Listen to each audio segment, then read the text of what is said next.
Things are going to start happening to me now. You've done all the reading. You're a scholar. You're a professor. You've done all the reading.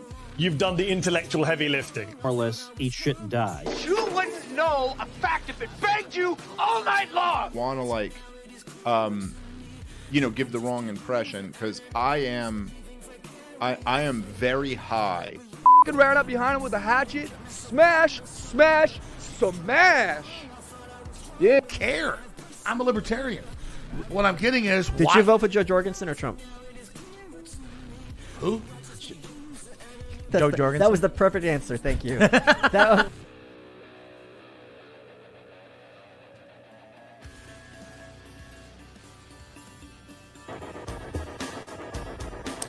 Welcome, everybody.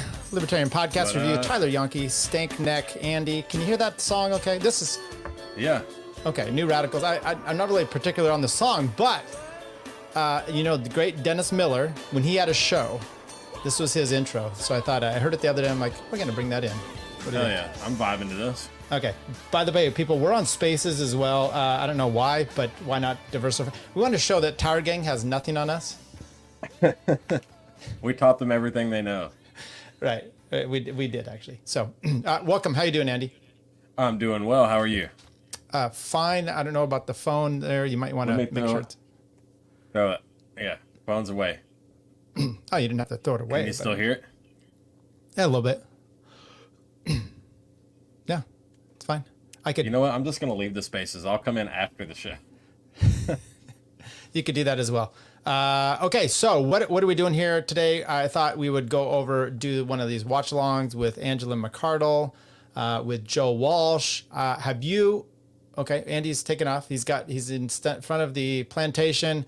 By the way, while we're doing that, I'm going to... Let's sell some goods. We have an ad, Andy, and I might just mute you on this again. Fox & Sons, use review as the code for 50% off orders of $25 or more. I am using this coffee, Andy. I love it. I just ordered some more. He's sending me some more. We're going to do a giveaway at some point. I keep saying that. I don't know if we really are. Do you like coffee? And would you use Fox & Sons, Andy? Do I need to send you a bag? Oh, I am the biggest coffee drinker you know. I have to have at least 3 cups every morning before I get out of bed. And I would love to, I'd love to try these sweet beans, taste them in my mouth, put your hot bag in my mouth.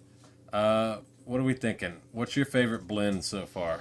My favorite blend, yes, Minder, we are live. My favorite blend it's called the Brazil Honey Prep in here. I'm not sure about the name, but it's one of my favorites. It's got a nice little flavor to it, and it grinds just like you, Andy. It grinds great. Not to be confused with Brazil nuts, huh? Right. My mom and dad both have fantastic names for those. Cheers, everybody out there. We're drinking good stuff tonight. Cheers. What's mine's called Device. It says made in Sac. I don't know if that's I think it's Sacramento. But anyway, let's remove that off the screen and then let's get to it. So, did you watch this interview? Buy Fox & Sons coffee. And no, I did not. No, I haven't watched it. Okay. Well, we are going to check this out. There's a lot of fun things with it. I'm glad that you haven't seen it yet. We'll take a look. How's the Spaces going? You've left it. We've got one person there. Hopefully that's good. I don't know why are we doing. Well, unfortunately, if I join Spaces, it won't let me turn my phone volume all the way down. Interesting. You can't mute it. What kind of phone do you have? Do you have one of those Chinese things like Cole? No. Patriot phone. Yeah. So if I join the Spaces as if I'm just a listener, I can turn it all the way down. But if I join as a speaker, then it has to have at least like 1 bar of volume up. I don't know why, but interesting. Okay. I usually use my iPhone as my camera, so now I have to use it here because it's connected through my Rodecaster Pro. So my camera's a little different today. I know you're going to be disappointed. You can't. The other one has such features. It shows all my problems. So. Well, unfortunately, it doesn't show that you've grown a mustache, so you're lacking. I'm not going to grow a mustache. Mine, I went out and bought a webcam when you told me we were going to start doing this. So mine's got. Oh, did you really? Yeah.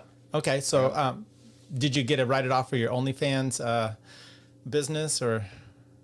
something like that. I think I hand all that stuff to my accountant. Did you? It looks like you have a special light there as well. Did you get one of those ring lights? What's going on? It's on the webcam. It's a fancy. Okay. It's a decent little webcam. Nice. Okay. $40, Best Buy. Good job. Yeah, I have a webcam. It's just, I don't know. I'm not a big fan of this one. Okay, why don't we get into it? I know you're excited, as we all are. Whoops, where'd Andy go? There's Andy. So this is Angela McCardle and Joe Walsh, and Yeah. Angela is the chairwoman of the LP. Yes, good point. Did you see Minder here? He said he missed your gay face. And Don't we all? Okay. So he starts out by selling ice cream. I don't know if we need to go over this, or sweet pea something frozen. It's a creamy frozen dessert. Oh, that's what I text you about. Yeah, he's putting his peas in your mouth. Okay, that I did not get. Okay, so we're gonna watch this hopefully the whole way through. We're gonna have to do 1.25 because. So I'd like always, Andy, give me, if you need to stop for anything, let me know. And hopefully our listeners are gonna enjoy this. Angela is a new mother, right? Correct. Right, and evidently there's some sort of controversy with her and her hiring her husband. I don't really care about all this stuff. And Joe Walsh is how would you describe Joe Walsh? Okay, so Eagles were a band. He played, I think, lead guitar for them for many years. He was also on Drew Carey's show for a while, and now evidently he is running a podcast. Wait, this is the same Joe Walsh from the Eagles? It's, by the way, it's just Eagles. It's not the. Yeah. It's the same guy though. It's just not a different guy with the same name. It's a different guy with the same name. Come on, this. I didn't know, man. I don't know shit about this guy. That's why I'm trying to have you set it up. It would be better if it was, because Joe Walsh, the rocker, probably he's a little bit. He's had some issues with drugs. So let me look at this one. What's this one called? The White Fag Podcast. And so this Joe Walsh that we're about to watch, who is he? Okay, I'm Googling it up here. It says Joe Walsh is a former U.S. congressman, a former presidential candidate, a radio Toad is too. So a radio host, and a man whose personal mission is to listen. Are you kidding me? This is the summarizer. He hosts the it says flag. I think that's a misspelling with the L in there. And Joe Walsh podcast, where he talks with notable people with different viewpoints to find compromise and a better America. This podcast is available on various. Okay, there it is. So he was a former U.S. congressman. So there you go. Does it say what state or? I don't know. I laughed at the OnlyFans. No, okay. I hate him already. I'm out. Okay, there you go. Thanks, guys. Well, let's take a look. Let's take a look and see if we can find out where he was. I don't know. He's just pushing his podcast. Why don't we start on that? You ready to go? Yeah. Here we go. Yeah. Many of us talk to and engage with people who just think like us, and I think that's really boring. My guest today is Angela McCardle. She's the chairwoman of the National Libertarian Party. I want to applaud her. She's also a two-time congressional candidate. I applaud anybody who runs for office. Okay, let's stop right there. What do you think about that sounded comment? You know how I feel about getting on your knees and groveling for women. Don't do it. I thought that was an interesting comment to begin with, because I don't believe that at all, and that's where he's coming from, right? The nature of the state, and you should be applauded for doing this kind of stuff, which is just humorous to me, and it's a joke because look at all the people that are out there. Respect the office, all that shit, even though she never had held office. But this is somebody who. No, she just ran. David. So here's the question for him. I guess you should start with. David Duke ran for office. Does he deserve respect in Joe Walsh's mind? He deserves respect in my mind. Okay, piece of. Let's go. But he's Angela, being welcome. He's being a host. He's heaping praise. Okay, don't derail me here.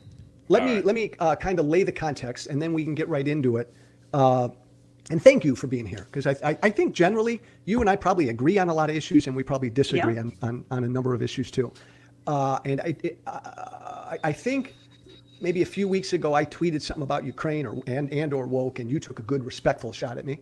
And we probably clearly disagree on Ukraine, but I don't. You should call him gay. Want to get into that. What I want to do is get into the Libertarian Party and give you an opportunity to talk about where you think it's at right now, because Sure. I think I have a problem with where it's at, but I want to hear and see if I can better understand. I'll start with just the 20-second history. You're the chair of the party as of May of 22, correct? That's correct. And the Mises Caucus took full control of the Libertarian Party back in May of 22. And the diplomatic way, I guess, and correct me, Angela, if you disagree, of putting this is, there's, I don't want to say a schism, but there's disagreement in the Libertarian Party about the Mises Caucus now running it as opposed to the regimes who ran it before. To jumpstart our conversation, I've got my take on what I think the Mises Caucus is, but I want to start with you because I want you to start things here. The Mises Caucus now controls the Libertarian Party. Describe the Mises Caucus to me. Sure. The Mises Caucus is a group of individuals who essentially got together to bring the Ron Paul revolution energy funneled into the Libertarian Party. Ron Paul ran in 2008 and 2012 for president. He didn't get the nomination. There was a lot of disillusionment afterwards, and his momentum went into a handful of small organizations, youth organizations, so on and so forth, super PACs, and it just didn't coalesce really. And so we really wanted to be a landing pad and a home for the people who love Ron Paul and who are really passionate about individualism and liberty, but had not yet joined the Libertarian Party. Okay, and I appreciate that view. And by the way, I served with Ron Paul, and I love the guy. We disagree on a couple of key issues, but I love the guy. I like freedom. He's taking notes, Andy. Do you think that's something we should employ when we have interviews? Absolutely not. If you have me take notes, I'll fucking fine you. But Angela McCardle's skin looks great so far through the interview. What if it came out that thing behind her is some sort of a literal dog whistle? It's got dogs in it, of some sort of satanic Christmas ornament thing. I don't know. What do you think of that? Well, she is a Californian, right? So she doesn't. Not anymore. Where is she at now? I want to say Missouri or something. Doesn't matter. But she's from California, right? She was here for quite some time. Yes. Well, in my mind, I just picture her as a California girl. So if it is a satanic dog whistle, it wouldn't be out of the realm of expectations for me. Okay. And I loved serving with him and getting to know him. My take on the Mises Caucus, which has propelled me to want to have a conversation with you, is it strikes me as kind of an alt-right thing. And it's no different to me than kind of the alt-right thing that has taken over my former party, the Republican Party. It seems really far right to me, nationalistic, white nationalistic, anti-immigrant, anti-LGBTQ. Hell yeah. It seems to oppose He's making the Mises Caucus sound way cooler than it is. So I want to get into some of that. Because clearly... Right. So I think he's calling it alt-right, basically. Yeah, he's making it sound way cooler than it actually is, unfortunately. Let's do it. Because clearly we disagree. Explain this. And what I'm going to do, Angela, is this has been interesting for me because I have actually done my best to try to look at some of the things that you all have done in the almost year and a half, 2 years now, more than 2 years. No, I'm wrong. Year and a half. Year and a half that you guys have been in control. When the Mises Caucus, and I want you to have an opportunity there we to go. respond. Austin, Texas. When you all took over the Libertarian Party, one of the first things you did was remove the phrase, "We condemn bigotry as irrational and repugnant," from the Libertarian platform. Why'd you do that? By the way, our friend DL, he did a breakdown after the convention. Remember, there was that stupid podcast that took on, it was a Joe Bishop Henchman and Andy Craig, and I did a thing as well. DL did a great job, and then I did a even greater job, even better job. DL Cunningham, the racially ambiguous dad. Yes, good guy. I met him. I've been on his podcast. I like him. I think he's a good racist. No, I mean he's a good guy. He seems like a nice guy. I've got a bone to pick with him on some of the just Christian bashing for no reason, but beyond that, he seems like a fairly nice guy. But here's what I like about him is I'm sure you can have a conversation with him about it, and you're going to be fine. And I think I had some conversations with him about religion when I was on there. I think his wife is religious, but I don't know if he necessarily is. So.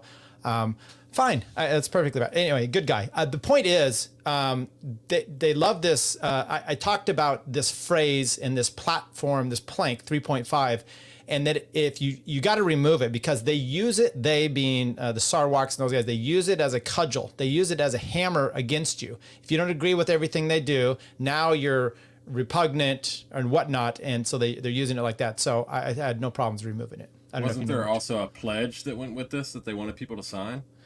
I think there was an act you had to perform. Yeah. No, but you're right. That was different. That was a different one. But yeah, that was the one that Tom Woods got into. Okay, let's keep going. Reason Magazine had an interview with me that went, viral with the people who disagree with us on this topic. What is a bigot? The textbook, like dictionary definition, is super vague. It's someone who just doesn't like something, essentially. It's not even regarding sexual orientation, any of the classic discrimination things, race. It's if you're intolerant of something. But what it's evolved to mean is that it's a slur, a cheap shot at anyone who expresses a view that's not popular regarding the current thing. That's how we view it. Angela, so I understand that's how you and the rest of the Mises Caucus view it. Yes. Okay. Yes, that's how we view it. That if you didn't agree with every mainstream talking point on transgender rights, on the whole LGBT narrative, on some of the BLM stuff, that you're a bigot. And it's become, identity politics have become extremely exhausting. In the LPMC, the Mises Caucus, we don't believe they advance individual rights. We think they destroy natural hierarchies and the family unit, and that they pit good people against one another. Do you believe bigotry is bad?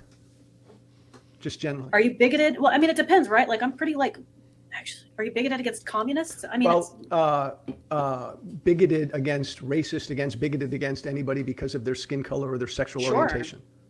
Sure. I don't think that stuff is good for us. I don't think that anybody should discriminate against someone else based on their skin color. When, and I think it was, what's his name, Nick Gillespie with Reason Magazine asked you after you became chair, I think he asked you directly, are racists and bigots welcome in the Libertarian Party? And you said yes.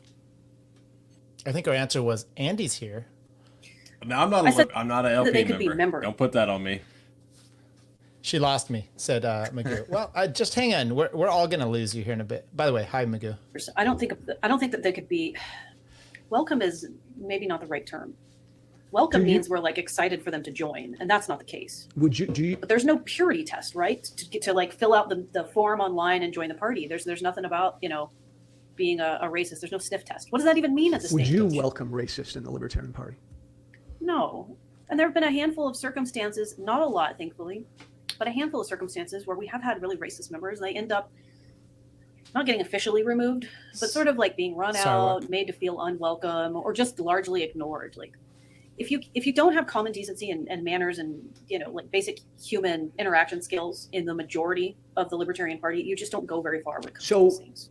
Would it be fair to say that you, as the chair of the party, would say racist and bigots, though we'll quibble over the term bigot, the but thing I racists want are you not to welcome say. in the Libertarian Party? Yeah. You would say that forcefully.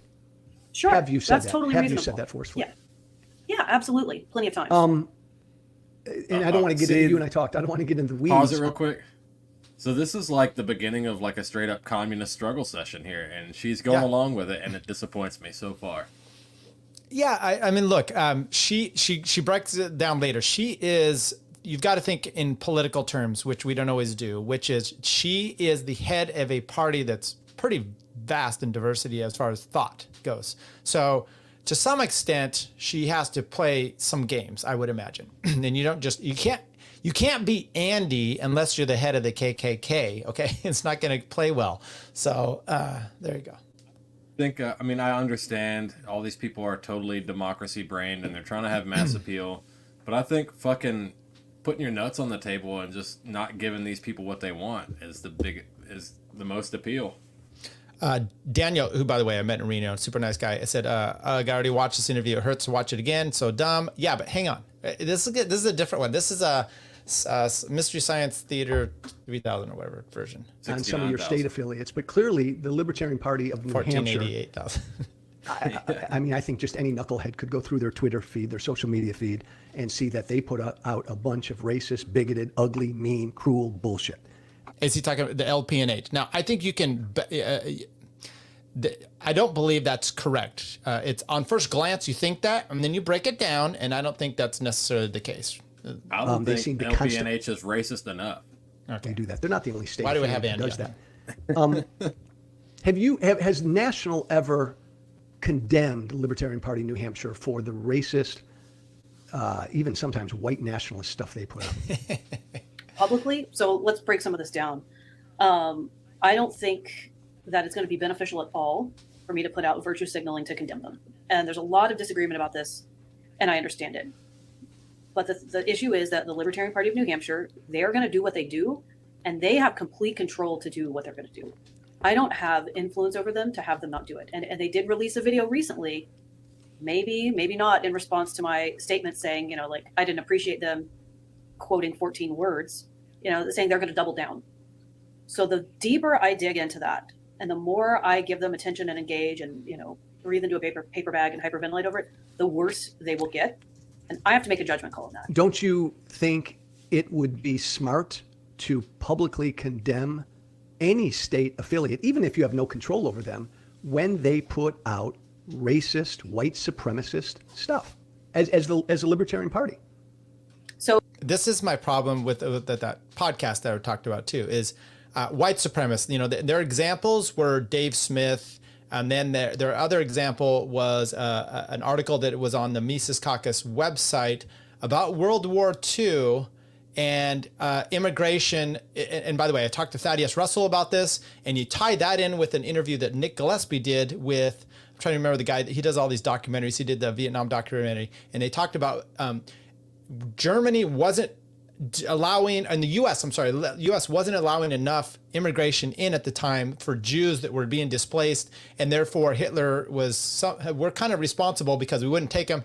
It's kind of that premise. That's what the article said. Nick Gillespie actually agreed in the same way on this documentary, and then they tried to use it as their white nationalists. So anyway, he has no proof of white nationalism. I don't know what my point was.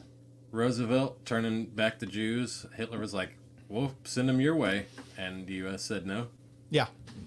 And that was the guy who made the documentary. He makes the JFK documentary, right? Same guy? What's his name? Ken Burns.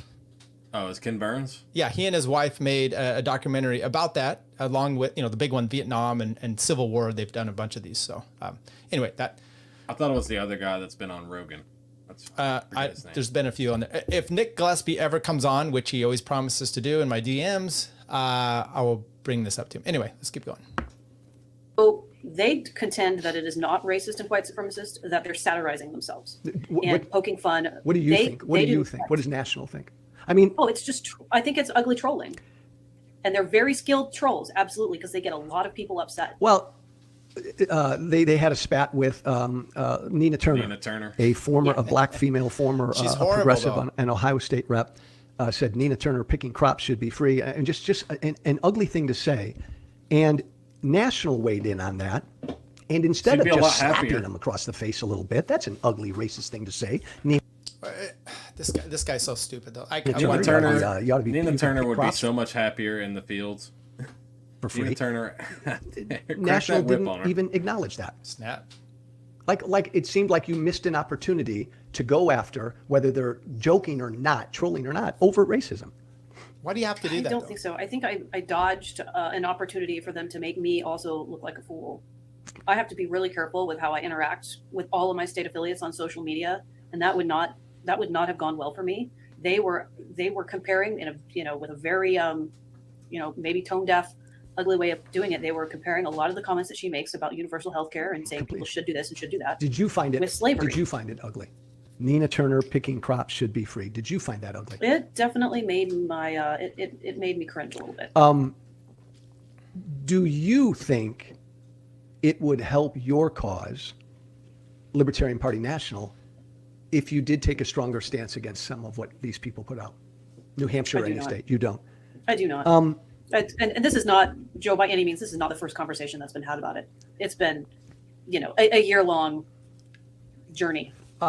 Respond to some of this stuff. A guy named Roger Roots, you have a literal white supremacist on the on one of your committees on LP National. Is he still on the committee? Are you sure? Are you sure he's a literal white supremacist? Is he or is he not? He is absolutely not. Well, he just said he was. So why would you backtrack on that, Joe? Bring the evidence and let's go. He's someone who used to be a white supremacist.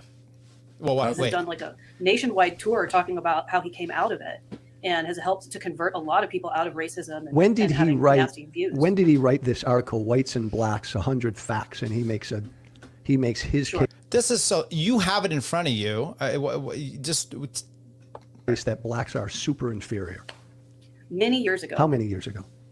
I don't remember off the top of my head. He's This not a is white straight up supremacist communist anymore. struggle session, No, dog. not at all. Okay. He's really open about that. It gets worse. He's actually a fantastic person to talk to about racism and the recovery from it. And to the best of your knowledge, Angela, since he wrote this screed, this racist screed, you haven't seen anything in the last however many years that he's written that would give any evidence that he still holds white supremacist views. No, no. I would definitely say not. I think he's held in high regard in his state affiliate, and his state affiliate is zero drama. He's an even-keeled guy. He does a lot of really good work in the party. Is he going to talk about those that have communist leanings? That's curiosity. Okay, so here's my issue with all this is that I just want Angela to go balls to the wall and say, who cares? Like, why do you care if some person you don't fucking know is a white supremacist? Like, who fucking cares? Well, the guy is on LP, so that's what he's saying. And sure, but still, who cares? The LP is nothing. Okay. Well, she's the head of it, so you can't like Andy. Are you a member of any clubs? No. Okay. Well, you're a member of this podcast. Are you saying this podcast is nothing? Are you going to go out on a limb and say that?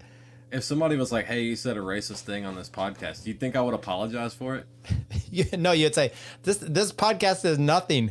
So I said something on there. It doesn't make a difference. Yeah, exactly. Okay, let's keep going.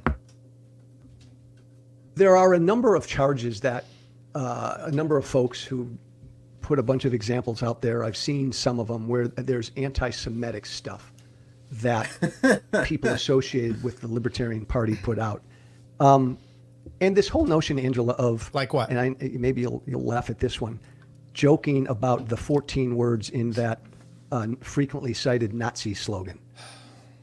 Wait, we must secure the existence of our people and a future for libertarian children. Okay. And you responded with kind of a spoofy version of that. We must secure the exhaustion of the national chair and the embarrassment of the entire Libertarian Party. When somebody puts out like a well-known, frequently cited Nazi slogan like that, instead of like joking about it, why wouldn't you just condemn it? What is the obsession with condemning things? I feel like there is a certain demographic in the country that Imagine being married to this guy. It's always like, well, look, honey, when you swallowed, I really wanted you to spit. Now I've got to condemn you. And by the way, I'm talking about, I heard that from the neighbor that you were blowing. So now I've got to condemn you. Not the fact that you were cucking me out, but that'd be just guys. I want to go on record and condemn all of our viewers and you, Tyler, for not growing a mustache in between these last few episodes. What's your obsession with a mustache? It would look cool if you had a mustache. Oh, it would look horrible. It doesn't grow like right here. It's the opposite of the Hitler. But anyway. Like there's magic words: condemn, disavow, denounce, and decry. Well, stop. Okay. I don't understand. Let me see if I can explain, and I'll probably do a lousy job. Okay. We condemn things that are bad. I think we should. Like we should condemn racism. Why do it? Because it's bad, it's harmful, it's dangerous. Why condemn anti-Semitism? Because it's bad, it's harmful, it's dangerous. Why wouldn't we condemn anti-Semitism? Because making a bunch of virtuous statements on social media over and over again doesn't really seem to do anything. It doesn't seem to push the needle in either direction. It just seems to inflame and incense things, especially when the person making those statements, however crude it may be, says over and over again, like, it's just trolling. We're not serious. And when you know the members and you see them face to face, you don't see them engage in racist behavior. It is an online phenomenon. But you're intelligent. You understand that if anti-Semitism shit is constantly being put out there by people affiliated with the party, and the party doesn't condemn it, it's quite natural for people to assume, as many people now do, that the party's got no problem with anti-Semitism. To me, that seems perfectly fair if it's not condemned. No? Well, didn't I mean, this goes to the Tom Woods reaction, which is there anything on our platform that says we're for it? And if not, why you're going to condemn every little thing that happens all the time? And by the way, he's basically saying there's only one viewpoint that's okay, right? It's a narrow viewpoint that only we can have this. Anything outside of that, it's not okay. And so we'll listen to him later on in this, where then he maybe says, why are you not more open to other viewpoints? Why don't you just move a little left? No, further left. No, further. Come over here. I make a long statement about how frustrated I was by it. Did you catch that one? I did, but again, respectfully, frustrated, like bullshit. This is wrong. We want nothing fucking, pardon my language, but I got a potty mouth. We want nothing to do. The Libertarian Party wants nothing to do with anti-Semitism. You don't think a statement like that, I don't want, especially with the litany of examples that I'm holding in my hand, would at least help? Thank you. No, I do not think that me wading into it and publicly fighting with a state affiliate. I'm not even just talking, Angela, about a state affiliate. When people associated with LP National, when I've put out statements though, and even the SPLC has quoted me pushing back against racism. I have put out statements. What I'm not interested in doing is putting out statements over and over and over again. I think it's exhausting, and I'd rather just put out, statements like I did today about the Trump indictments, current events, things that are going on, be like forward facing. Dance for them shekels, Angela. Not constantly playing defense to LPNH or whoever else, steps in it. And I hear that, and I get that, but you're the chairperson of a political party, and that political party right now, people could make a strong case, and we don't have time because I want to go over a bunch of stuff, that LP National embraces anti-Semitism. And I understand why you do what you do, but if you don't condemn it, you're going to get tagged with it. And you have. And I've been tagged with it regardless. And the tags have come before LPNH exists, and they always will. Because when someone represents a threat to the two-party system, they're going to get hit with all kinds of crap. And that's just part of the cross that I have to bear. Well, and some of it I just have and to I'm not just referring to you. The party is going to, if the party Certainly. doesn't condemn anti-Semitism, and in fact, when there are multiple examples of the party kind of cuddling up to anti-Semitism, the party's people are going to think the party embraces anti-Semitism. You were on a podcast. That is insane. If you know who the party's named after? Mr. Rothbard.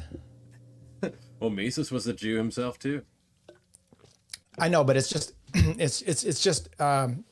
it's difficult. So in other words, you can have a platform of what you stand for, and then if you don't push back against everything you don't agree with, that means you stand for that. That is the most insane thing I've heard. If you don't agree with every leftist position, we're going to smear you. Go on. Okay. A year ago. Good point. And I listened to it, and I just didn't understand it. You promoted this thing called German New Medicine, which is a weird anti-Semitic conspiracy that says traditional medicine is a Jewish conspiracy to decimate non-Jews. Like, why would I just completely reject the premise of your comment. I think that what happened is you read something about German New Medicine. No. I listened to you I listened to your 45-second clip with Tim Pool. Okay. So a 45-second clip with Tim Pool, and somehow it came out as anti-Semitism. Well, here's what you did. You referenced it. You said, Tim, I forget the context. G&M. Yeah. Tim, you ought to check out German New Medicine, and it'll help you understand what's going on here. And when you check out German New Medicine, it's an ugly anti-Semitic conspiracy about what Jews are doing to non-Jews. Where? Wikipedia? I don't have it right in front of me, but in a number of How does he not have it in front of you? Here's my evidence that you're anti-Semitic. I'm calling you anti-Semitic. I rest my case, Your Honor.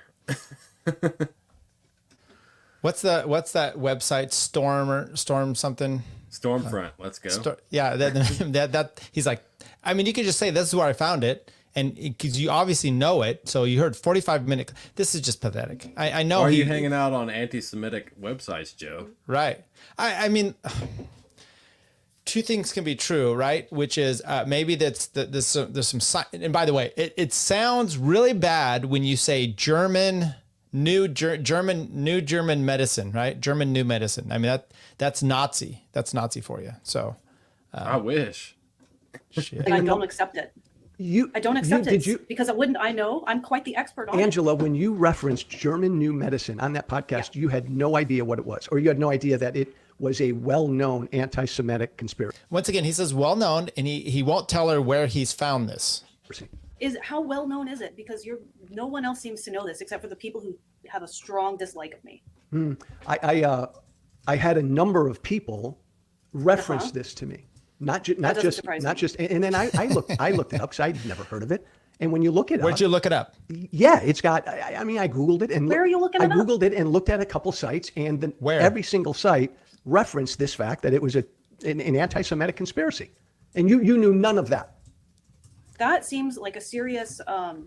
I Googled one right now. Error of judgment on your part. I've never heard of this, so I've just Googled it. Dr. Brooks Stewart, Holistic Counseling, Functional Medicine. What is new German new? It was one of the top ones on the search. You can Control F, Jew, Semitic, kike, nose.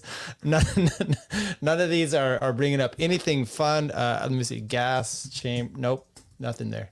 Go to click the I'm feeling lucky when you Google it. See what happens. I use Brave browser, so there's no luck involved in there. That It's you just think that I all would. pure.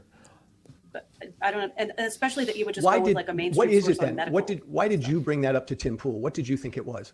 We were talking about germ theory. German New Medicine. What you catch- what is German New Medicine? Did you? I know you were. gosh. What is German New Medicine? German New Medicine is a different view on germ theory. It doesn't have anything to do with Jews. What is the view? Do we want to talk science and health right now? No, I want to know what you think the view is. What is the view The of view German? of German New Medicine is that disease and illness are not caused in the traditional manner of transmissible illness. What's it caused by? It talks about stress, degradation to your body, issues with your brainstem. It's basically about trauma in the body causing chronic illness. And if you, Angela, if Can you tie that into being anti-Semitic, Andy? Ready, go. What's the thing? What do they call it? Epigenetics? You have historical trauma in your genes or whatever that some quacks believe in. So yeah, maybe some of the new Holocaust survivors that keep coming out every year, their health problems are related to, their past, their ancestors' trauma. I have a lot of stress due to finances because the Jews control the banks. Did I do it? Did I make it? Maybe not. I'm doing fine financially, by the way. you Hell yeah, knew let's go. that White it man's was back. an anti-Semitic conspiracy theory, you'd have a problem with that. No one under spaces. Sure. Okay. Hey, oh no, I won't go there yet. What? Oh, White? Well, how many things are we going to go there on? Because we're 20 minutes in and it's been he's got a gotcha that he doesn't want to use yet. He wants to set her up. That's how congressmen do it. relentless attacks on No, Joe. here. Hey, Kind of surprising. No, Angela. Here's the deal. That's not surprising. Again, I want you to explain what the Mises Caucus is, because as I've looked into the Mises Caucus, I see alt-right. I see completely up and down alt-right, and the alt-right is pretty consistently bigoted, anti-immigrant, nationalist, white nationalist, anti-Semitic, anti-LGBT. And there seems to be an identical refrain in the Mises Caucus, which is just weird to me because it's all, like alt-right to me is utterly anti-libertarian. Do you think? Yeah. No. Well, it depends on what you're saying alt-right is, probably. I told you what I probably thought it think was. that, but you just told me that I'm alt-right. No, so no. I'm I libertarian. think the Mises Wait, pause Caucus it. to me sounds alt-right. Tyler, you think libertarianism is not compatible with the alt-right?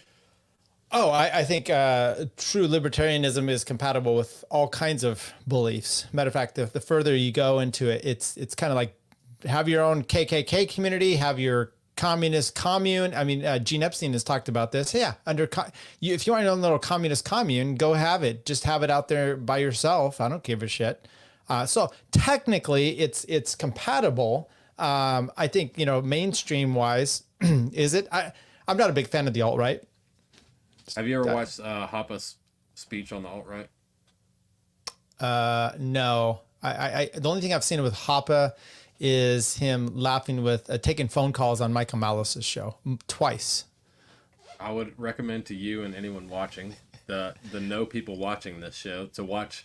Just go to YouTube and type in Hoppe alt-right and enjoy. I think, as Angela pointed out here, the definition of the alt-right is difficult to ascertain. So Yeah, it's something different to everybody. Yeah, I read Michael Malice's book, The New Right, and I'm not a fan of like Spencer and some of these people. I just don't. I think they're somewhat weak-minded for a lot of things. But whatever. That's just me. I'm not as racial in almost every aspect. I just don't give a shit. So yeah. And that's how you end up with people rubber stamping your name on things. All right. Buddy says he'll watch it. He calls you a friend. I don't know why. Let's get going. It's for pro-individualism, individual liberties. It's welcoming of gay people. We have a couple of trans members. At least half of the caucus is open you can borders, more welcome so than the average homos, Republican but by you can't far. welcome racists. All right. Yeah, good point. When I say I'm not. when I say alt-right, what's your notion of what alt-right is? Richard Spencer. I love that response because he's well known. He's a controversial figure. He's mostly left, by the way. He's a leftist, yes. Yes. And he's a person that nobody really likes on both sides, I would imagine. I mean, there's Nick Fuentes types who like him. So I thought her answer was perfect. Put a lightning rod out there, way out there, and say, yeah, this is what I consider, and see what this fucker Right, says. but philosophically, what is alt-right? Opposed. Even that is so nuanced. Mises and I would say Rothbard the are pretty based stereotypical alt-right on person race is realism. opposed to any equal treatment of gays and lesbians. They believe we got to that treat women everybody should have equal super now, traditional too. roles and frown on women in the working place. There's an argument about whether or not women should vote. They believe in a strong Dickie. national government, national health care, but mostly for white people, immigration moratorium. And you'd not oppose just closed. the Mises caucus would Yes. oppose any and all of that. Yes. White supremacy, Yeah, I'll Angela, never is a join bad the thing, LP. correct? No, that's the Mises White caucus, nationalism? not the LP. Yeah. Nationalism You could be part of the liberal caucus. of any kind. Of any Black kind is bad. nationalism too. Yeah. Anti-Semitism is bad. Yeah. I like. He's got to get it on record on all these. But she's going for it. That's You're what's not bothering anti-trans. me. Are you anti-trans? No, my best friend is transgender. Oh, I texted her this morning. Oh, hey. You tweeted, Show us the a text, couple months Angela. ago Show the us the Drag text. Bunch story hour. this makes me so disappointed on both ends. Like, I expect this from Joe Walsh, this guy, but I'm like kind of disappointed in Angela. I understand what you're saying. You got to have mass appeal. I don't know. I ain't bringing no trannies around my kid. I ain't hanging out with no trannies. I ain't texting no trannies. I'm not using their proper pronouns. What if the what if the tranny is either toad or gays for groomers? I don't follow gays for groomers either. I think the LGP is how you get the T. Fuck them. Spencer was always a Fed. JC says Spencer was always a Fed. The main gatekeepers of the alt-right and dark enlightenment are limited hangout plants, but no one wants to admit it. I think you just did. F slur. I didn't watch this before, but holy cow. Yeah. I texted her this morning. The text was keeping. Okay. All right. That is acceptable. Thank you, JC. If I had a bag of coffee, I'd send it to you, but then you'd have events to where the dox queens yourself. gyrate and dance sexually in front of children are basically the "I'm not touching you" version of Kid Diddley. Yep. What were you getting at there? That is disgusting. That no one should be taking off their clothes and dancing. Wait, is Magoo saying that Kid Diddling is why he doesn't want to be involved? I'm confused. I may have mistimed that. Semi-naked in front of children, and they shouldn't use transgenderism as a shield to defend themselves from criticism. It's wrong. Is there a libertarian position on that? Or is that yours? Is that the Mises On Caucus molesting position? children? No, not on molesting children, on the whole drag brunch story hour, on the whole drag queen thing. Drag Queen Story Hour, there's different views on it. I think there's a correct view. What's the correct view? That adults should not perform sexual acts in front of children, and especially not up close with the clothes off. Yeah, but hang on, pause. You started an anti. All right, so there's some cognitive dissonance going on here for Angela. Like, she has a kid. You text your best tranny friend this morning. You're using proper pronouns. Are you going to involve this tranny in your kid's life at all? Like, Well, look.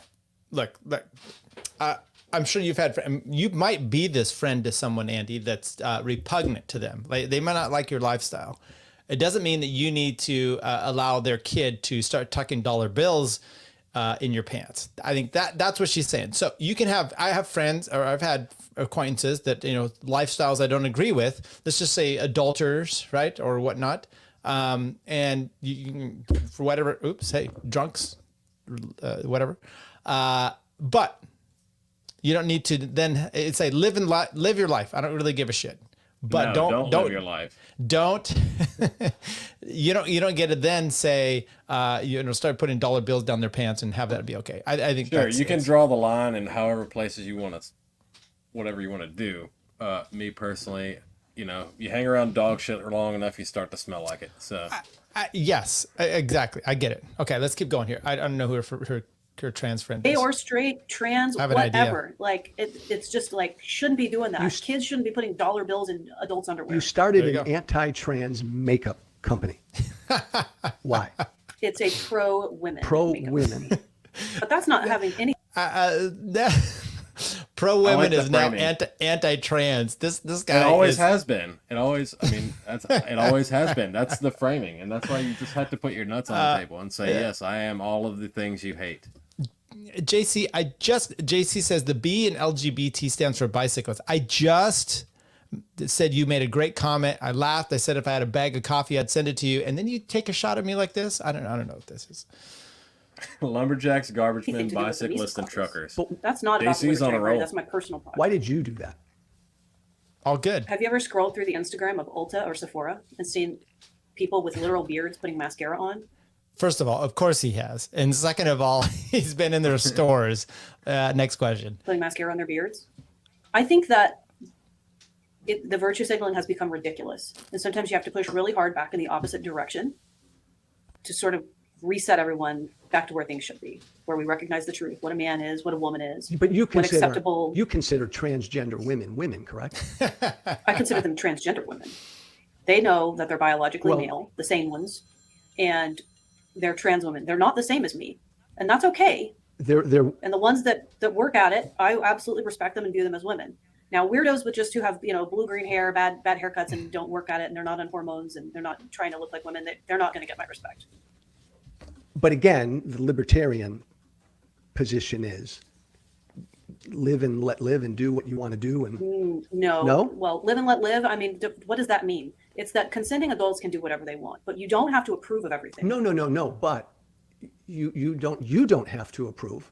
But a 30-year-old man who becomes a transgender woman and identifies as a woman, he or she is free to do that.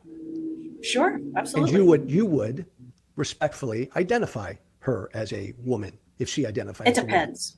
It depends. If, in my opinion, that person is sincere about it, then yes.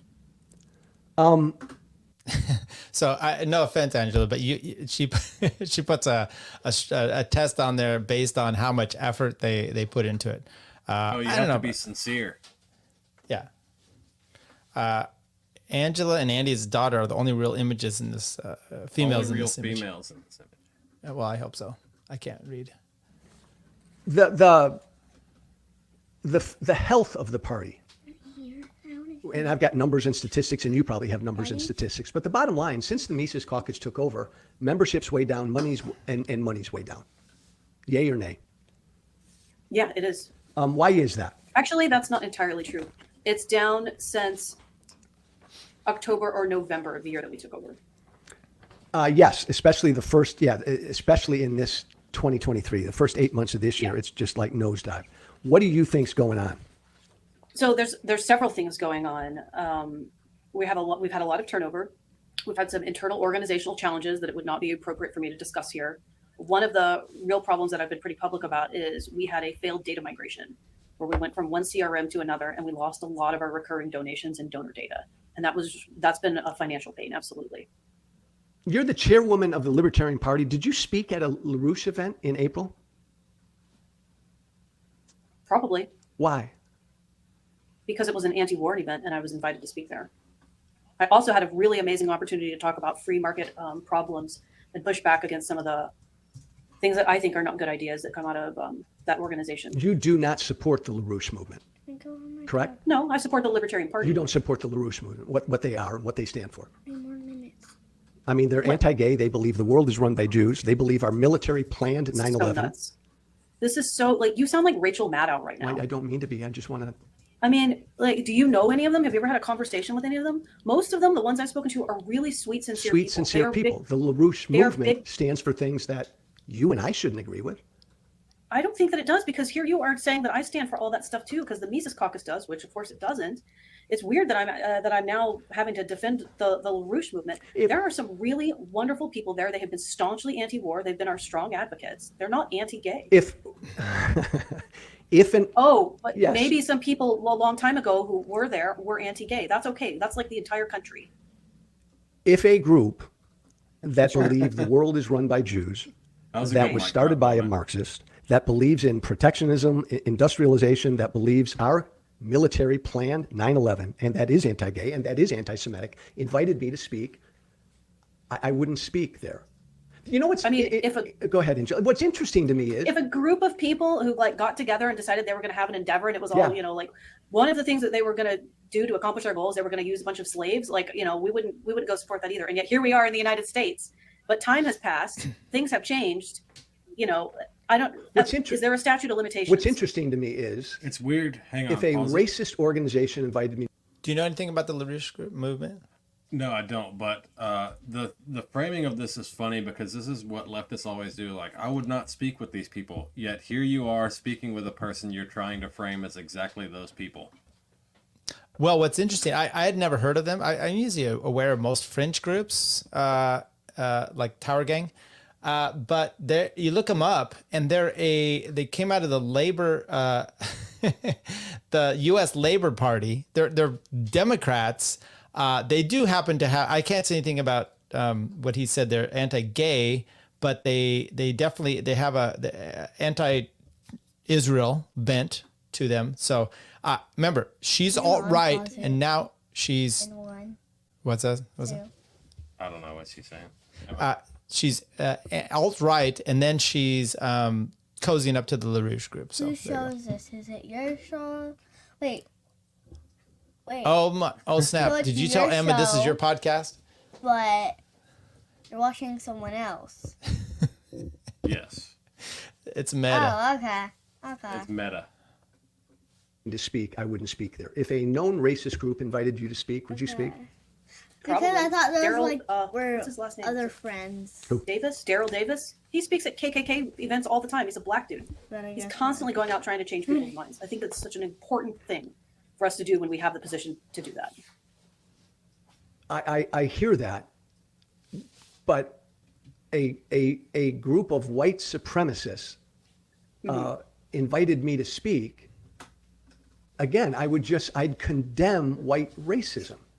I'd condemn racism. I'd condemn in the 31 minutes we've been talking, Angela, I haven't heard you forcefully condemn this bad shit. Andy, let me ask you this. You have been invited to speak before a group that you have one bit in common, communist group, for example, but you're anti-war or whatever. I don't know. What do you agree with? Are you going to speak with them? And then if you do, are you going to, what are you going to do? I talk to all different kinds of people all day, every day. If a communist group was like, hey, we're interested in having you speak with us or, present something, I would make it as inflammatory towards them as possible. Nice. But then again, that's the play, right? Like, you get invited to do the thing and you rub their nose in it. Like, what have I been saying? Yeah, what have I been saying about RFK and about using him? I've basically been saying it's time we stop being used by these people, and if they're going to, then you start rubbing, like you said, rub their nose in it. And I love you. Oh, thank you. Sorry, I'm going to and record you too, that. Tyler. Oh, thank you. So I'm going to use them in a sense. So. And you won't. And you won't, because when I feel that someone is pressuring me to virtue signal and say condemn, condemn, condemn, I don't say it because I'm not going to bow. I'm not going to bow to the mob or any iteration of it. That's an interesting point. You call it virtue signaling. I do. Anti-Semitism is bad. It's easy. You've agreed it's bad. It's easy. Sure. It's easy to condemn. I've said it multiple times, but it's like I don't use the right magic words. So when I say it, it's not. No, you say you won't condemn it because you don't want a virtue signal. I'm not going to use the words condemn, disavow, denounce, decry. I think that it's hyperbolic language, and I don't like. It's like in several years ago, someone in the Libertarian Party circulated a petition and pressured people to sign it, like denouncing racism. It just is like absurd. We could just say we know racism is bad. Ron Paul said racism is bad. It's an ugly form of collectivism, and then we. Collectivism. Individualism and collectivism are such a misnomer, and I hate when people use them all the time overly. But what's the Trump quote? I fully condemn. Who's he say? Bad people on both sides. David Duke or something. Oh, yeah. Look, if you want me to keep condemning David Duke. So look, Jay Ford says, Tyler, for the sake of your channel, I'm tuning out because I'm so pissed off watching this. Look, first, and not you and Andy, but they say, first of all, like it, make a little I'm glad you made a comment that helps us. Just let it stream and go walk away, at least so our views go stay up. But this is fun. I mean, this guy's enraged. Yes, but he's an idiot. And what is disturbing is you can, Buddy here says, how can people this dumb be so successful? I'm a dumb person. I'm smarter than this gun. I totally agree. This is why politics. Right. It's easy to be successful in politics if you're a psychopath. That's why. He was by the way, I looked him up. He was a Republican. He was very upset at Obama for not continuing the Israel alliance. So there you go. That's He's trying to get her to tap dance for them shekels right now. There you just condemned racism. You do condemn.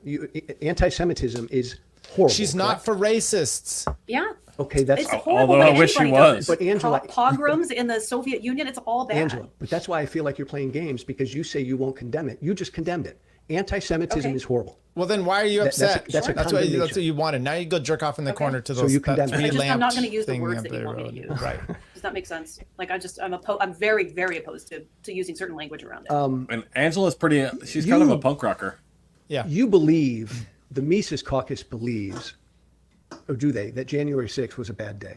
Bad for America. Oh no, are we going to get into this? I don't know why not get into it. Was it a bad day? Okay, let's get into it. What do you mean a bad day? Was it It was a huge disappointment.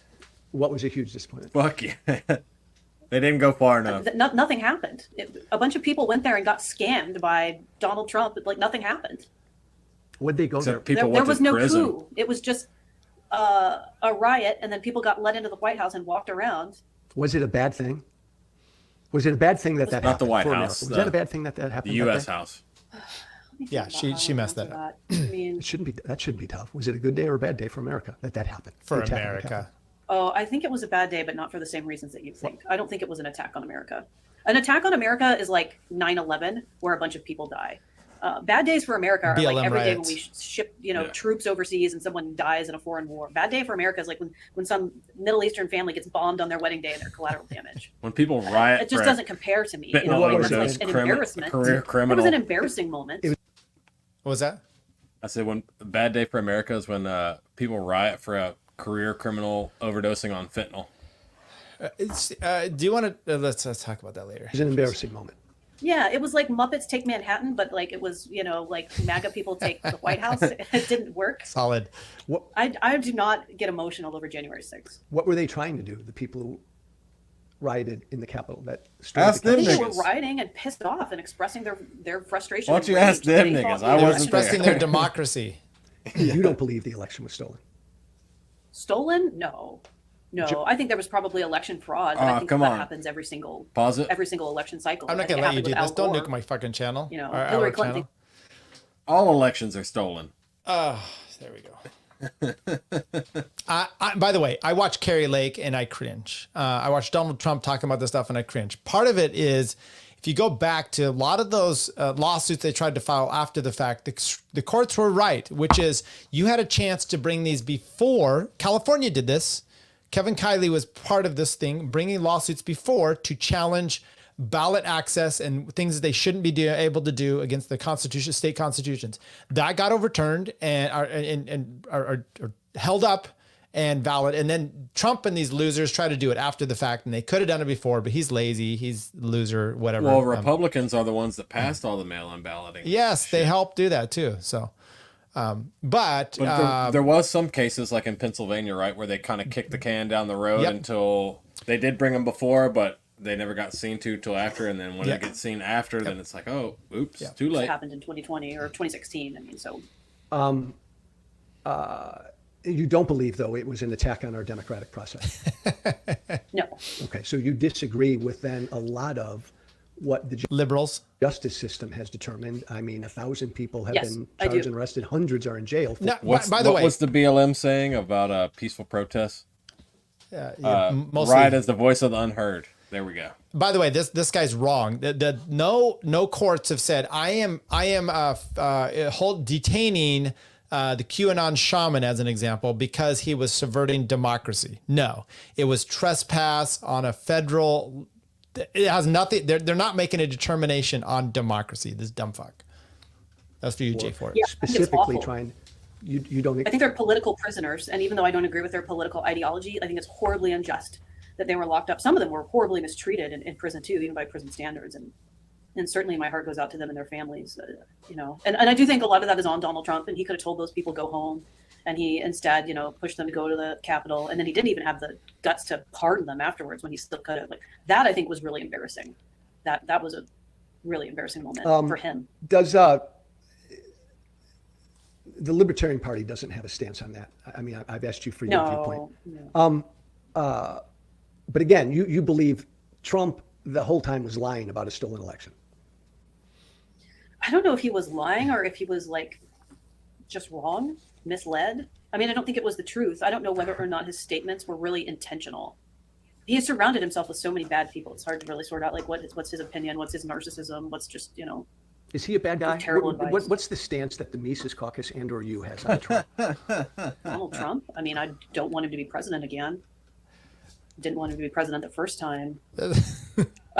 We don't have Trump arrangements. He does know that they're like, we're not Libertarian hysterically Party. upset over him. We just would prefer that he. My biggest frustrations with him, Operation Warp Speed, the fact that he's still, talking about his vaccination program like it was a good thing. Well, that's Joe's favorite thing. Wait, back up. Explain something to me.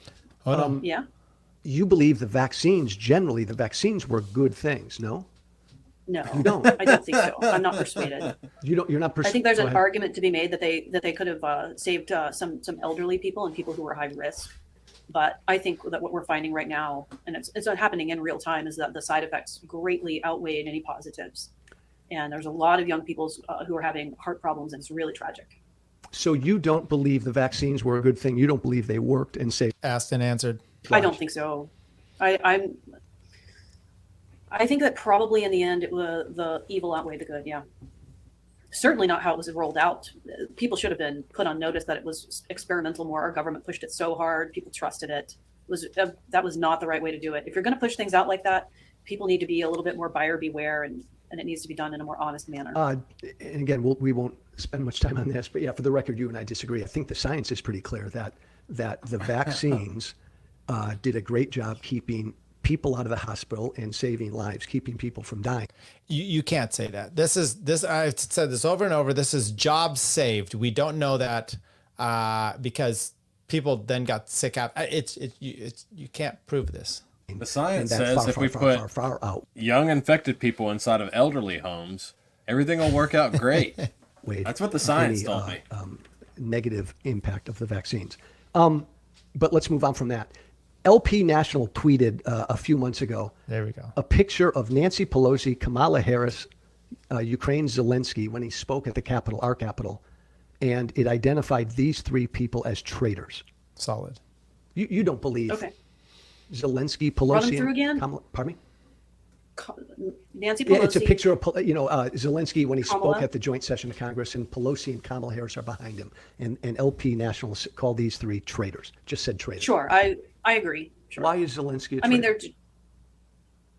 Zelensky himself, personally, I mean, I guess he's in a really challenging spot. I don't think that he's making right decisions at all for his people. And I certainly don't appreciate him trying to siphon off tons of money from the United States. Yeah, Two but things. hang on, You pause it. You don't think he's a traitor. He's defending his country, whether you agree. All right, so this kind of becomes the question of like, do you blame the welfare recipient or do you blame the people doling out the welfare?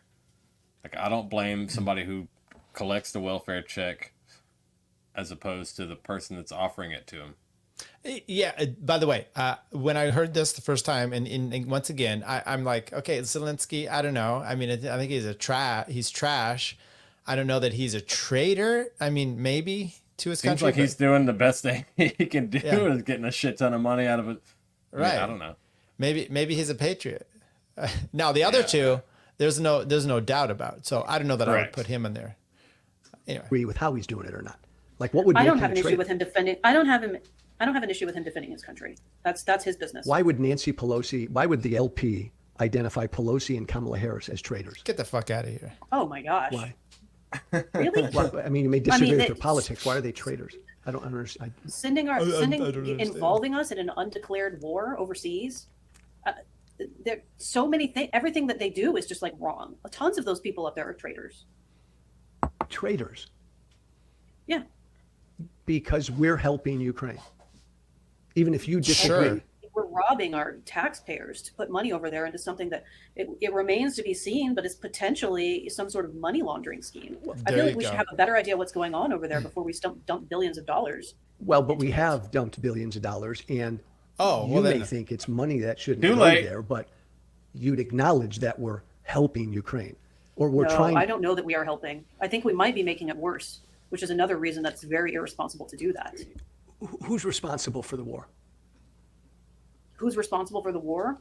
Russia, Ukraine, NATO, the United States to a certain degree.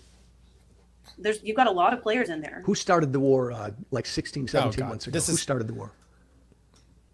This is like saying, you know what? World War II, it was perfectly fine. Everyone was super happy. Then Archduke Ferdinand somehow gets killed, and the war immediately is on. But because there was no other way it was going to happen. It had to be that little incident. Come on, buddy. Life's more complicated. I like how you phrased that. I'm just saying. Do you want to say anything? No, keep going. You don't want to talk about the United States and the coup and all of that in 2014 with Victoria Nuland and the Maidan Revolution. Look, I think that you can't take it apart. We can't compartmentalize it or just look at a little piece. You've got to look at the entirety of the history. Was it wrong for Putin to invade a sovereign country a year and a half ago? Was it wrong? Sure. Yes. Yeah. Where did the Libertarian Party ever condemn that? Oh God! Under your regime, under your leadership. When? Where did they praise by the way, it? Angela, because I wanted to. How about at the rally? Something. How about at the rally that I held at the Lincoln Memorial? Can we talk about that? I said it there on a stage in front of thousands of people. I don't know, Joe. Should have burned the Lincoln Memorial go through down. And list all the things that made you really triggered with my rally. I'm not triggered, Angela. I'm not. Very little. After everything I've been through, very little triggers me. I have this view. Yeah, honestly, I have this view of the Mises Caucus, and I'm just trying to give you an opportunity to shoot down some of this stuff. The Rage Against the War Machine rally that you had in February. I've already formulated my opinion.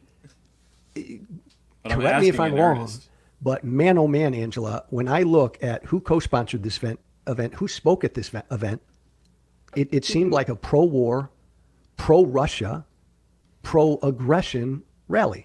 I mean, you had. Do you care about ending war? Like, is that a priority for you? Because it's a priority for me.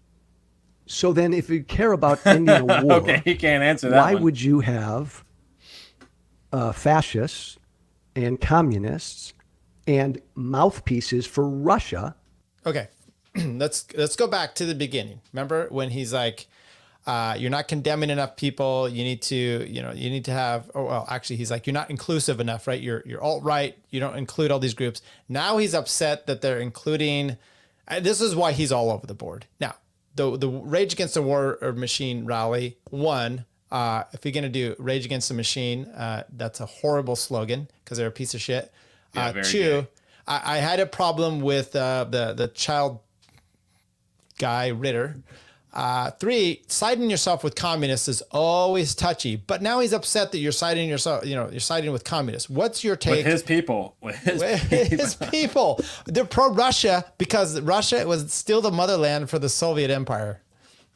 Yeah, which is, I mean, he's putting her through a communist struggle session right now. I wasn't a big fan of the Rage Against the War Machine thing. I thought it could have been more effective.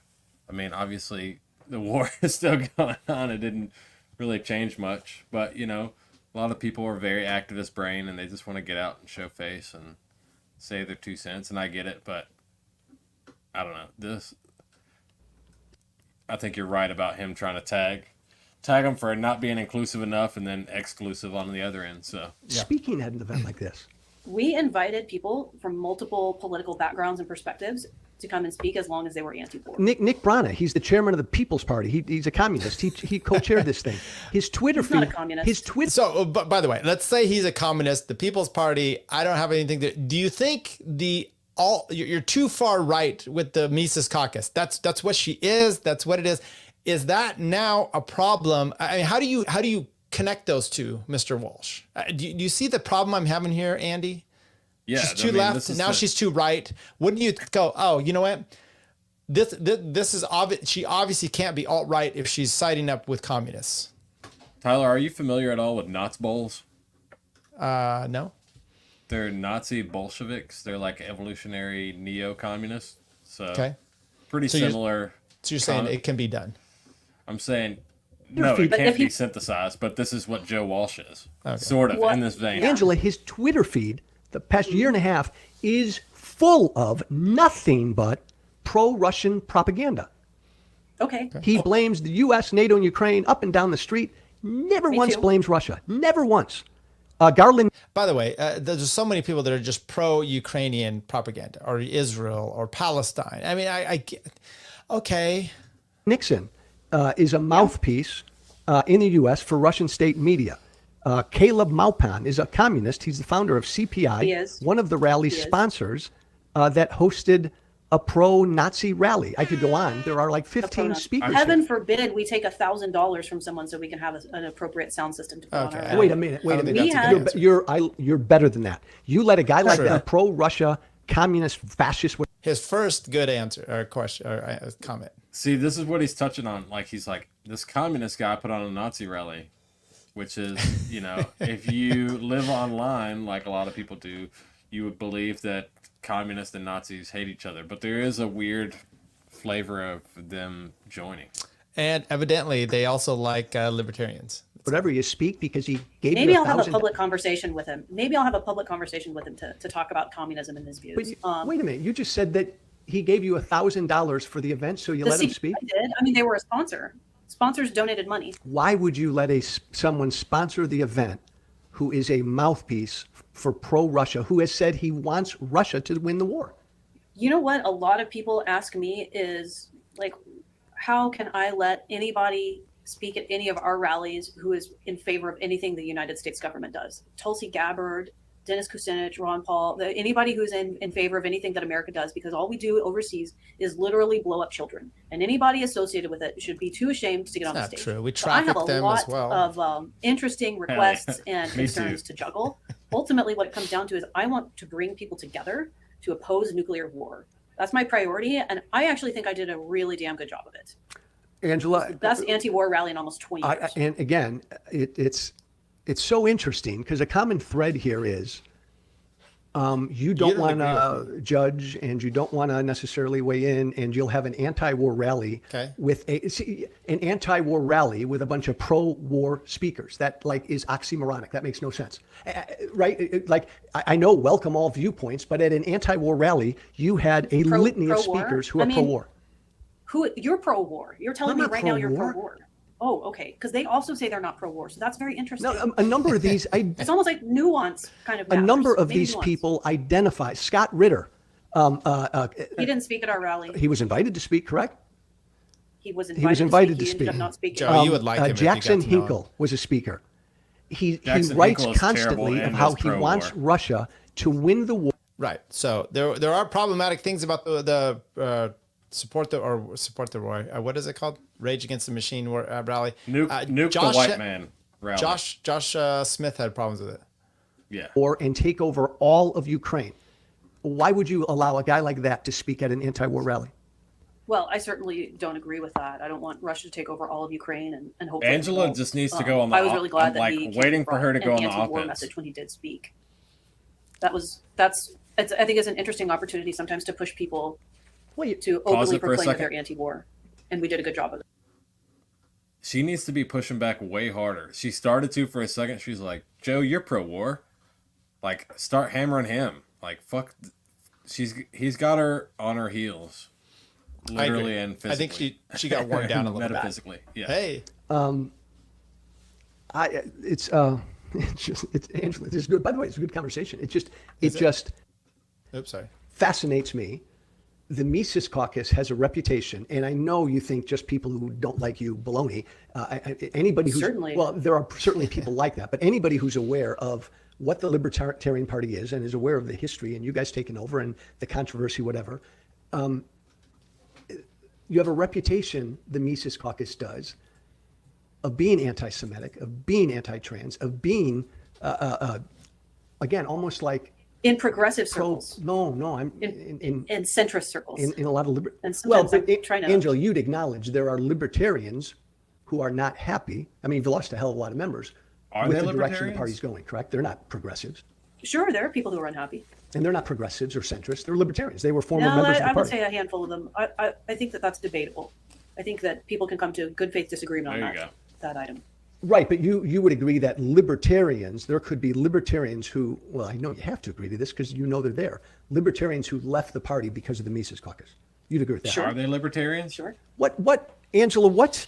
Do you think anything positive maybe came out of it? Do you think anything, or is it all just of what? Doom and gloom? Out of what? Doom and gloom. Out of what? This conversation? The last year of the Libertarian Party. Do you think we've had any positive? No, not this conversation. It's interesting you say that. That's what I was going to begin to close with. I was going to get into, like, what the end game is, what the goals are, and I'll let you have a field day with this, Angela. I'll put my conspiratorial hat on. It strikes me that the Mises Caucus, because membership is tanking and money is tanking, and there's been this split, it seems to me that the Mises Caucus, you could argue, is almost trying to sabotage the party. Here's my conspiracy, to help Trump, because the Mises Caucus is so alt-right. Boom! Pick that apart. Good grief.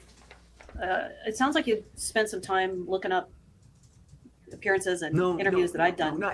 Did you? No, I think it does matter. Did you see the big interview, the Oxford debate I did at the Soho Forum arguing against Donald Trump, where I just like crushed it? I did not see Won that. by a landslide? I did not see that. But no, don't. That was a while look, ago. I'm no, like you're no dummy. I'm no dummy. I mean, and I generally am of good faith, and I think you're generally of good faith. I hope that Donald Trump gets the nomination, because I think it'll be a lot easier to make a really strong argument against him than it will be DeSantis. Because I think a lot of people right now are really pissed off over the woke stuff. They're very concerned about the exaltation of identity politics and the sexualization of children. And Donald Trump is actually he's pretty lax on a lot of that stuff. What is woke? Like, how would you define woke? What is woke? Woke is mainstream Marxism. Woke is mainstream Marxism. And Joe's it gets sort of floated by and with the current. And you know the history. You know the history of the term woke. I know you do. So you'd quibble with my definition that woke is, and I know nobody now likes to use the term anymore. Woke is just an awareness and a recognition that this country still has a way to go when it comes to things like racism and injustice to people of. I say it's any topic where you get to I don't know how to say the out group, but the politically correct group gets to bully you on a subject. And I would even throw that in. I'm having a new revelation here. The right, the Shapiro likes, they're woke on anti-Semitism. You can't say anything about Israel, and then they come at you immediately, and it's their way of being able to bully you for not having the right thoughts. Of color and no, I agree. There's a little history about this too. I'm going to drop a random Civil War history tidbit, but oh shit, the Lincoln basically had BLM and Antifa back in his day, and I forget what they were called. I was just looking at it the other day, but it was very similar. Mexicans. No, it was similar to something woke. It was like the Awakened or the Wide Awakes. That's what they're called. Look that up on Wikipedia. The Wide Awakes. They were basically like the foot soldiers, and they were Antifa of the 1800s. I swear. I promise to you. Wide Awakes. Okay, we'll look at it in a bit. Let's keep going. We're almost done. It's just like an awakening and gaining empathy. That would be my definition of woke. And you wouldn't oppose that kind of a concept, right? No, but I disagree. You disagree with it. The definition, and I don't. What's the right way to? I'm trying to. Jordan Peterson says to be precise in your speech, so I try to be precise in my speech. I think that we would have different ideas about the ways to go that we have, and why we're at those positions. That's something that. What do you, when it comes to the issue of woke? To me, my libertarian stance would be, it can be whatever people want it to be. There should be no government policy on it. Be open to all views on it. I mean, You guys No, don't weigh that's in. not what libertarianism is. Well, okay, let's go back though. He's not okay on all views. All views would be everything he just Racism, sexism, right. xenophobia. All those things he just railed against, not condemning. So he'd have to welcome me and exalt me. Polish my white man's boots. Oh, yeah. I mean, You know what? I think it's really important to pursue truth because I think truth and liberty are inextricably entwined with one another. truth and is- that you cannot have individual liberty unless you have truth. Just like perfect example. People were saying we've got to lock you down to keep you safe for your freedoms, and Right. we know that that's not true because there were people who needed to go to work and take whatever risks that they felt they might have to take during lockdown so that they could provide for their families. They were not safer locked down at home. So I think that truth and individualism and liberty are very, very closely related. You can't have one without the other. And wokeism right, but let me just interject. is not truth. Well, but again, you're smart enough to know that everybody's got a different definition of wokeism. So you can't say wokeism isn't truth. Woke maybe. I can. You can, but I never see the linguistic battle. it's your truth. Can't see the it's your linguistic truth. battle. It's your truth. To me, I believe in objective truth. well, but again, you have an opinion of what wokeism is. I have an opinion about what wokeism is. Postmodernist? We each have our own truth. But again, truth can be a funny thing. You and I could spend a lot of time talking about the vaccines and COVID, and I could make a case that you're denying some basic truths. Truth can get funny. I just think see, and this is where he falls in and just shows his mask or takes it down a little bit. He believes a lot of that is truth, right? Which it's just sometimes this is science. Unless it's a law of science, it's always perpetually changing, and it can be changing. So you can have, and it's not postmodernism. It's just simply the scientific method, unless law of gravity as an example. So I like they say truth, which is like, okay, you mean you're not allowed to have a second opinion on this? That's really what you said. Kinsella is actually pretty good on some of this stuff about Who? a priori. Kinsella is Oh, yeah, pretty yeah. good on some of this a prioristic, what is truth? The more philosophical dives into libertarianism and what is a synthetic a priori. Walsh is definitely sounds like a fucking child molester sympathizer. I mean, he's basically Yeah. just taking Foucault's definition of what truth is. Agreed. it's difficult, I think, in certain areas for someone to say definitively that this is truth, especially kind of like a libertarian position. Oh, I am not a postmodernist. I do believe in objective truth. I think that there are really complicated situations, especially when it comes in with statistical analysis, because that can be, manipulated. But I think when you get to the heart of the matter, you can almost always discover what the truth is. Getting there, though, is sometimes very painful and a long and difficult journey. You and I both would have agreed. You obviously opposed any and all government mandates during COVID, and I did as well. Yeah. I supported, again, my version of freedom. I support a private business, a private restaurant, whatever, having whatever policy they want to have when it came to masks and vaccines. Are you there on that? Not 100%. Let me share with you why. I think that the reason a lot of those businesses instituted those mandates is because they were fed government propaganda that I think was based on lies. And I think they were also very afraid of government repercussions and pushback from government agencies. And so they instituted mask mandates and things of that nature. Even with that. And they were afraid of lawsuits too. Even if I accepted that, and I don't, but even if I... What were you going to say, Junior? He's got you were hassling me about my my phone. Yeah, I got a brand new iPhone, but he's got a Patriot Mobile mug he's drinking out of. So is that Does it? I didn't even see that. If he takes a drink again, pay attention. Well, that just means he's a Fed. If I accepted that, at the end of the day, the owner of a private business should be free to dictate what the policy at his business is, period. Freedom. Yeah. Yes, and. Okay. Yes, and I, as a consumer, customer, loyal customer, should be free to engage with him and push back a little bit and try to persuade Well, him. okay, true. At the end of the day, if I get tossed out, and I did many places, then that's the way it is. No, I concur. We don't have agree. private You have your businesses in freedom this to do country. what you want, but if you... What's that? We don't really have private businesses in this country. Wait, though. He says some really important stuff. go into that restaurant and you don't abide by his freedom, his policy, he can kick you out of the restaurant. Yeah. Let's close. I surmise, once again, you can push back on this guy in a few different ways. One here, okay, so the Civil Rights Act is bullshit. That's what you're saying. You're saying because he should be able to dictate what happens in his business, and it's a private company, bro.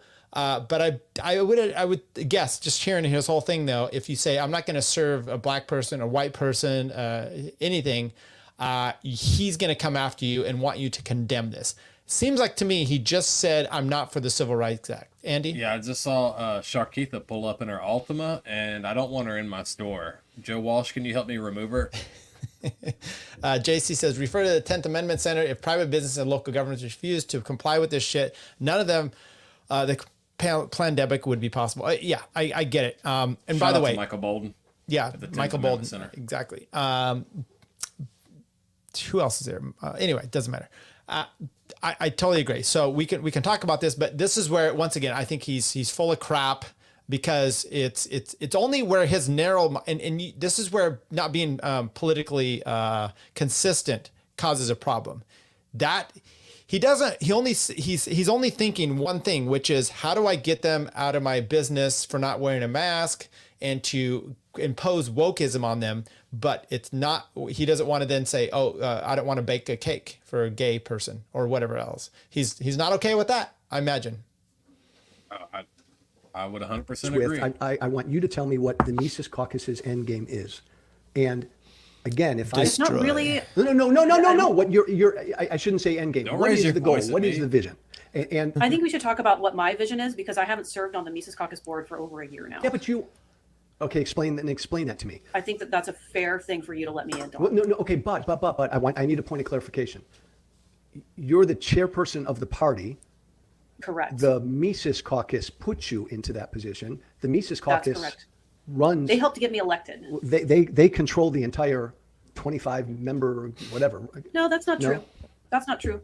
There's probably at least 4 members on there who are not caucus aligned, but there are members who have never been. There are people in the LNC who've never been members of the caucus. Were you caucus aligned? I was on the national board of the caucus. I was the California state organizer.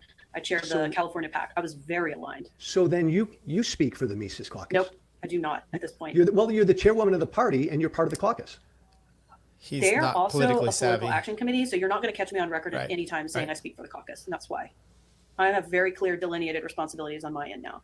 I want to carry out their vision because I believe in it, but I don't speak for them. Okay, then I'll let you do that, and I'm just going to get in one more little jab, and then I'm going to lead you to. You can lead us into your vision, and you just said you're going to speak for the Mises Caucus's vision. You've acknowledged that as of right now, the party is hurting both financially and membership. You're hemorrhaging both. I don't know if you have, Angela, but people in the Mises Caucus have publicly acknowledged that it's a deliberate tactic to try to make the Libertarian Party as bad as possible for certain libertarians. And if people are disgusted, they can just leave. We don't care. What is your vision in this situation now for the party? That was for the Mises previous, Caucus? right? We are on the cusp of a really good Patriot Mobile, internal turnaround. We've got our technological issues mostly sorted out. We've got staffing and infrastructure sorted out. We have a really good ballot access symposium coming up in Washington, D.C. at the Washington Hilton, August 19th. We've invited members of the Green Party, the Constitution Party, independent candidate from LaRouche to come and speak at our symposium. It's at 7 o'clock. We're working together. We're forming so many issue coalitions across the country. And as tribalized as everything is, and as ugly as it might be on Twitter, we have found the sweet spot and way to bring people together. And we're going to continue to do that. We're going to be working with some really incredible organizations to start ballot harvesting in a couple of key states. We're working to expand membership in a couple of key states through initiatives with, minority people, heaven forbid, we've got another rally in the works, Defeat the Deep State. That's going to be President's Day weekend at the Lincoln Memorial. I'm super excited about that. We have 3 different tracks of candidate trainings that are going to be starting in September. Defeat the Deep State just seems like here's that, the guy that just got shot in Utah. That's what you're planning. Anybody that shows up there is just going to get shot. Activate the boomer waffen. That's what it should be. Some of that's going to be coming from the Western Liberty Network. Some of it's going to be coming from United Independence. And some of them are going to become libertarian masterclasses. My objective from here on out is to become as strong as we can, equip our candidates as best as possible to enter into the 2024 election, come out swinging with really good PR. You can catch an article from The Hill that I got quoted on today about the Trump indictment, and get ready to support our candidate for the 2024 presidential election. And I hope it's Donald Trump, because that's going to put us in the best position possible to get the highest vote percentage, because I think so many people are disillusioned and burned out by him. So for anybody out there who's listening who thinks Joe maybe is a little overboard with his criticism of us, I recommend that you get interested in the Libertarian Party. It's lp.org. Visit it. We've got a bunch of awesome stuff coming up, and I'm excited to lead it. Angela, if you and I sit down in 6 months, it's what is it now? It's the beginning of August. Let's say you and I sat down in February of 2024. What would be concrete signs of success that you would want to point to? Improvements in ballot access and candidates. Concrete. You're going to. I would membership. You could say that. You could say an increase in membership. That's going to happen indefinitely. Where did she go? He faded that happens her in out. October, actually. Is that how you treat women? Oh no, it happens every other year. Well, Yeah, it happens every other year. We have a cycle when it seemed to go it down. depends on regional status. There's a whole lot of behind the scenes stuff that you're not privy to that is not like exciting. If Angela, if your membership next February is still on the same nosedive, That'll be a problem. Yeah. that will be a failure. If your Oh, yeah, for finances sure. continue to go down, that will be a problem. What in the year and a half that the Mises Caucus has controlled the party, what mistakes think have about you and the caucus made? There are definitely they're out things of that I would sync. do differently. Yeah. I would have gotten us board governance training a little bit I think he sooner. just and I've been stops really here all of public a about sudden, that. I have gotten us board governance training since. I would have made, people's heads are going to explode when I say this. I would have made some different staffing decisions. Holy shit, my head. There were things that I felt rushed to do. There are things that you learn in hindsight. It's very difficult, by the way, to staff a political organization because everybody has their own version of what they think should be happening, and everyone's doing a lot of political maneuvering. And I don't say that to disparage staff. It's a really tough job. It's really hard to work at the LP. I think I would have actually been more involved in staff to make sure that we had a really good culture, and also to spend more money on them so that they get all the tools that they need. So much of this stuff is just boring internal stuff. Yeah, that's all good, boring, internal, important stuff. Would you, do you want to make any changes in your messaging? Do you feel like you need to? No. Yeah, I think we are going to make some changes going into 2024. I think we're going to be talking a little bit more about solutions. Okay. Solutionaries, what's up? We got to give more black people guns. But I think we're also going to have some more white pills, as Michael Malice would say, positive solutions. Did you say Michael Malice? Oh, he was an interesting guy. I had him on the podcast 7 or 8 months ago. Do you feel like there are problems with the messaging that LP puts out? Are you asking me to critique my own organization publicly and throw my volunteers under the bus? My God, Angela, come on! I'm not You're going to do it. Is there a Afraid? No. Political? Yes. I am good at what I do and want to keep my guys happy. Angela McCardle is her name. She's the chairwoman of the Libertarian Party, the National Libertarian Party. Is he white? We don't know. He doesn't act like it. Pull up the Wide Awakes thing, because I got to wrap soon, and I think that's interesting. Okay. People might enjoy that. Hang on. Let me see here. And we need to do another show about black libertarian grifters. There's his thing. I don't know why. See there, that's the appropriate one. White. That was interesting. It was not. I hadn't listened to Angela much, like get pushed back from like a regime operative like that or an apparatchik. Yeah. You know, Joe is really trying to sell me on the Mises Caucus, and then Angela at points is really trying to not sell me the Mises Caucus, or being a member of the Libertarian Party. So I'm still caught between the rock and the hard place. But this I don't is know if you interesting. can read that. If you can see that. Can you zoom in, control, and scroll up on your mouse? So hang on. I have to do it this way. How's that? Correct. All right. The Wide Awake. Go down a couple hairs. How's that? The Wide Awakes was a Republican youth organization. Not youth, Nazi. just like Antifa, and radical Republicans from the 1800s. If you know anything about Lincoln, this will interest you. The Wide Awakes were a youth organization and later a paramilitary organization cultivated by the Republican Party during the 1860 presidential election in the United States. They used popular social events, George Floyd, an ethos of competitive fraternity and promotional comic books to introduce many to political participation and proclaim themselves as the newfound voice of younger voters. The structured, militant wide awakes appealed to a generation which had been profoundly shaken by the partisan instability of the 1850s and offered young Northerners a much-needed political identity. They staged dramatic rallies in the streets of northern cities under the banner of free speech, free soil, free men. Yep. To whip up enthusiasm for the nascent Republican Party and its nominee for president, Abraham Lincoln. The wide awakes, the wokes, success in rallying the Republican Party behind Buckingham and promoting an anti-slavery platform quickly spread to the wider efforts to elect the old commoner, in quotes, Abraham Lincoln, to the presidency of the United States. So this is pretty fascinating stuff. I mean, there's nothing new under the sun. I would recommend, you know, if you're interested in the history shit, look at... I've never heard of that. That's like the original brown shirts. Yeah, I mean, those America's brown shirts, similar. Yeah. I mean, that's what the wokes are now. So we'll get out of here. I thought JC had a good point. That abrupt ending with Tower Gang tier. It was. That's why he likes my long intros. Good thing none of that still existed. Yeah, exactly. Do you like Joe Walsh more or less after that interview? I didn't know much about him, so I like him less. He doesn't seem he's your like you said, it's a Marxist struggle session. And he's fully on board. He left the Republican Party. He was a Republican congressman. He left. He's a typical run of the mill Lincoln Brigade or whatever those people are. And then I don't know if he's part of that group, but that's what I see him as. Oh, he's probably definitely a Lincolnite. Yeah. You know what? The Lincoln Project or whatever that is. Yeah, same shit. Everybody who worships Lincoln and the Republicans will not distance themselves from him. Right. You know, I'm torn because I know what to expect with those types. I was somewhat disappointed in Angela. There was points.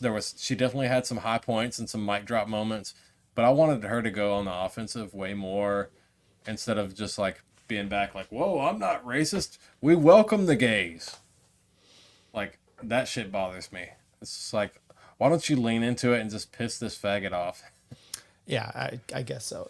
You can do that when he interviews you. That'll be good. Last thing I would like to say is he mentioned George Floyd in there, or you did, one of you two. I think George Floyd is seeing double. What? Are you seeing double one of us too? You are Joe Walsh. You're similar. But you someone mentioned George Floyd. I think he is, just my quick take on that. I know there's been heated debate, and Clint had a thing with Maj. I thought it was boring. I think George Floyd is he is the Kaepernick of a issue, which is you're picking the worst. I mean, this Utah guy just gets killed. You have Duncan Lemp out there. You have a bunch of other ones. You pick them. George Floyd was a horrible person, and then a horrible thing happens to him, whether you like it or not. I don't think it's a great thing. But you're picking the wrong thing to really make the big issue over it. Just like Kaepernick. He's like, I'm against police brutality, but look at the shirt of Castro. You don't make sense. He's a horrible candidate. Don't have him. Don't have George Floyd as the one you hold up. That's my point on that. Yeah, Let's go. My final thoughts on that, and we should do something breaking down like Jeff Charles and Maj Touré's fucking takes on it when we get a chance. Did you just hear him on Keith Knight? Jeff Charles? Yeah. No, but he sucks, and I do not like him at all. I know. But my thing is, I mean, this is just revealed preference to me. Like, obviously, these guys are going to stick up for the criminal guy because he's black, and that's simply it. It's like, oh, worship at the altar of black people, and Maj is like pushing libertarians, the LP, to like vie for black votes, and it's like, bro, do you think libertarians should give a half a piss about democracy? And I understand, like, from a party perspective, yes, in some ways, but also, like, you're never gonna have a big enough candy jar, as Brian McClanahan says. You know, you can't promise them. You can't promise them more Gibbs. Like, the Democrat Party is always going to give them more than what you can offer them. Yeah, they're the Santa Claus Party. I disagree with you about giving a piss because I think the Libertarian Party is really big on golden showers. So they giving and taking. Just for babies, though, not for adults. Okay. Yeah. Andy, tell us who you are and where we'll see you next. Follow me at Tom Woods Liberty Classroom. Be sure to sign up. You know, it's fairly inexpensive. I know a lot of libertarians are broke. I don't know how you ended up here. If you're watching this, I hate you, and have a good night. All right, I'm Tyler Yonke. Follow us. Check our all our shows out. Just push us. Go to Fox and Sons. Buy some coffee. Hit review in there. Enjoy that. Go to Rumble, LPR. It's right there. Just subscribe to us. It's kind of the no one interacts over there, but we get views. So I don't understand. It might be bot related. It might be. If you buy some coffee, I will grind it up and stick it in something that Emma drinks against her will. So I never want to hear you talk about grinding again, but that's the way we have it. All right, everybody. Thank you, and we will see you next time. Bye. Later. Say bye, Andy. Things are going to start happening to me now. Okay, I'm leaving now. Bye, guys. But she's back. And now. Chick-fil-A is completely overrated. It's not that good. I prefer Zaxby's. I prefer Popeyes. Takes a tough man to make a tender forecast, Nick. And I guess that's me. Keep fucking that chicken. Should I vote for Dick Cheney on the Libertarian Party? Do I have an obligation to vote for Dick Cheney? I would say so. Yes. Did it work for those people? No, it never does. I mean, these people somehow delude themselves into thinking it might, but it might work for us. That one dude was like, not a podcast. I can't find it anywhere. They don't have video. Oh, yeah, Peter Janke. Yeah. Yeah, I blocked him. I'll do it. If he unblocks me, I'll... He'll buy your shirt if you unblock him, Bert. He's a wigger. Yeah, nothing cooler than a 49-year-old wigger. Like, I just started live streaming. Cut me some slack. I'm pretty high tech for a boomer. But anyways,